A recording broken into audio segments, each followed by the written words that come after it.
নাটোরে ওয়ালটনের digital campaign season ২২-এর মিলিয়নিয়ার নাটোর এরিয়া ওয়ালটন প্লাজার উদ্যোগে র্যালির অনুষ্ঠান হয়েছে।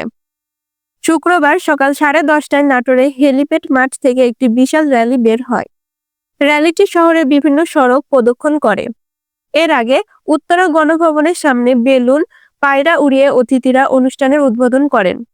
র্যালিতে উপস্থিত ছিলেন নাটোর সদর থানার ওসি শহীদুল্লাহ ইসলাম, ওয়ালটনের ওয়ালটন প্লাজার regional sales manager Mohammad Toufiqur Rahman Sumel, regional credit manager Mohammad Aminul Islam এবং নাটোর ওয়ালটন প্লাজার ম্যানেজার দেওয়ান শাহ আলম, নাটোর মাদ্রাসা মোড় ওয়ালটন প্লাজার manager Mohammad Mamunur Rashid, Bonpara Walton model প্লাজার ম্যানেজার মোহাম্মদ মুহিদুল আলম, গুরুদাসপুর চাষকোর ওয়ালটন প্লাজার ম্যানেজার মোহাম্মদ বেলাল হোসেন, দাসরিয়া ওয়ালটন প্লাজার ম্যানেজার সাইদুল ইসলাম সাইদ, দুর্গাপুর ওয়ালটন প্লাজার ম্যানেজার পবিত্র চন্দ্র দাস, লালপুর ওয়ালটন প্লাজার ম্যানেজার সঞ্জিত গুহ সহ জেলার বিভিন্ন ওয়ালটন প্লাজার সদস্যরা উপস্থিত ছিলেন। ওয়ালটন প্লাজার ম্যানেজাররা বলেন, সিজন ২২ চলাকালীন ক্রেতারা দেশের যে কোনো ওয়ালটন প্লাজার পরিবেশক শোরুম কিংবা অনলাইনে প্লাজা থেকে পণ্য কেনার পর পণ্যটি ডিজিটাল রেজিস্ট্রেশন করা হচ্ছে।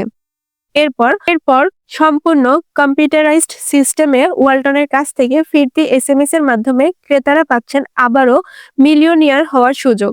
এছাড়া পাচ্ছেন কোটি কোটি টাকার নিশ্চিত উপহার। সংশ্লিষ্ট ওয়ালটন প্লাজা বা শোরুম থেকে ক্রেতাদের উপহার বুঝিয়ে দেওয়া হবে।